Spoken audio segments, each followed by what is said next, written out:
मैं आज आपको आश्वस्त करने के लिए आया हूं कि आपने विकास और सुरक्षा के नाम पर Bharatiya Janata party double engine सरकार को अपना सहयोग और अपना समर्थन दिया, अपना आशीर्वाद दिया। उस आशीर्वाद और सहयोग के लिए आपका आभार व्यक्त करते हुए आपको आश्वस्त करने के लिए मैं आया हूं कि हर हाल में विकास की योजनाएं अब रामपुर में बिना भेदभाव के आएंगी। इनको कोई रोक नहीं सकता है और उसके साथ अपने आप को जोड़ने के लिए आज मैं आपके पास आया हूं। मुझे बताया गया कि राजा राम सिंह कठेर के नाम पर इस जनपद को जाना जाता है और उनके नाम पर 2020 में पनबड़िया फ्लाईओवर का नाम हमारी सरकार ने उन्हीं के नाम पर भी रखा। सरकार का कार्य करती थी, स्वयं के हितों के लिए योजनाएं बनती थी, पैसा सरकार का, लेकिन अपने स्वयं के स्वार्थ से उबर करके कोई भी कार्य नहीं हो पाता था। और यही कारण था कि राजकीय मुतुर्जा इंटर कॉलेज को एक पार्टी विशेष का कार्यालय बना दिया गया और अपने निजी स्कूल में उसे बदलने का कार्य किया गया। इसी प्रकार से यहां के 200 वर्ष पुराने शैक्षिक संस्थान मदरसा आलिया को भी एक निजी विद्यालय में बदलने का कार्य हुआ था। उसके समृद्ध पुस्तकालय की जो दुर्लभ हस्तलिखित पुस्तकें थी, बिना किसी अनुमति के उन्हें जबरन कब्जा करने का प्रयास हुआ था। लेकिन भाइयों बहनों, सरकार ने वापस मदरसा आलिया पे हस्त लिखित जो पांडुलिपियां थी उन्हें वापस उन्हें देकर के उसको संरक्षित करने का कार्य भी किया और कहा कि दुर्लभ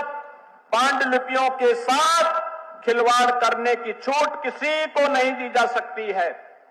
इसी प्रकार से सिटी मांटेसरी स्कूल कभी गेस्ट हाउस हुआ करता था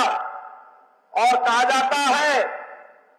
कि राष्ट्रपिता महात्मा गांधी ने भी असहयोग आंदोलन के दौरान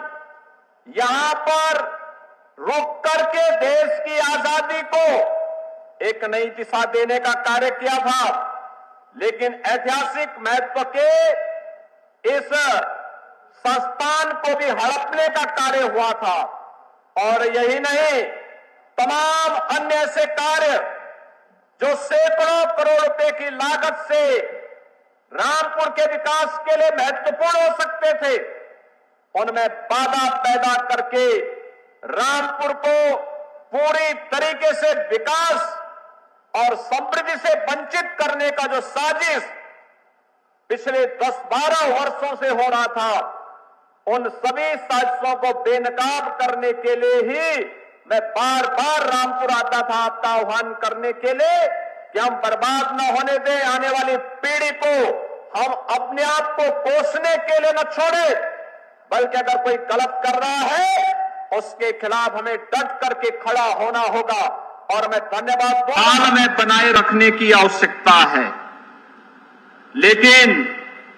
जिन लोगों के एजेंडे में विकास और लोक कल्याण नहीं, उन लोगों ने अपने स्वार्थ के लिए रामपुर का दोहन किया, रामपुर का शोषण किया। विकास की परियोजनाएं रामपुर को ध्यान में रख करके नहीं, लोक कल्याण को ध्यान में रख करके नहीं, गांव, गरीब, किसान, नौजवान, महिलाएं और समाज के विभिन्न तबके के हितों को ध्यान में रख करके नहीं, बल्कि व्यक्ति केंद्रित बनाते हुए शोषण का जरिया उन्हें बनाने का प्रयास किया गया, जिसने विकास के पहिए को थामने का कार्य किया और अंततः उसकी दुर्गति उन्हें भुगतनी भी पड़ रही है।